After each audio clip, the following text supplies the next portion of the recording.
தானியேல் ராஜாவுடைய ஸ்தானத்துல ராஜாவுடைய அரண்மனையில் இருந்து கொண்டிருக்கிறார். தானியேல் என்ன வொர்ஷிப் லீடரா? எழுப்பி பெர்க்மன்ஸ் பாட்டை பத்தனம் பாடிட்டா இருக்காரு தானியேல். இப்படி கையாட்டி நிறைய பேர் இப்ப என்ன நினைக்கிறேன்னா, இப்படி கையாட்டி இப்படி பாடுறது வேற வொர்ஷிப் லீடர். சை, எவ்வளவு பிசாசு ஏமாத்திட்டான் பத்தியல. இன்னும் ஒரு 15 வருஷம் இதே கூத்து நடந்துன்னா நீங்க இதை பிரசங்கம் பண்ணாலும் ஒருத்தனை கேட்க மாட்டான், ஒருத்தனை புரியாது, யாரும் ஏற்றுக்கொள்ள மாட்டாங்க. எங்கெல்லாம் ஆராதனை இருக்கிறத பைபிள்ல இருந்து எடுங்க, அகராதி வச்சு எடுங்க, எடுத்து அங்க எப்படி ஆராதனை நடந்து பாருங்க. ஆராதனை சொல்ற அர்த்தத்தை டிக்ஷனரியில அந்த பையன் உடனே பார்த்திருக்கான்.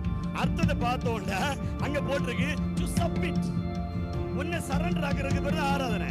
பாட்டு பாடி கையை வைத்து இப்படி ஆட்டுறது இல்ல, அது நீங்க ஆட்டுங்க, பிரச்சனை கிடையாது.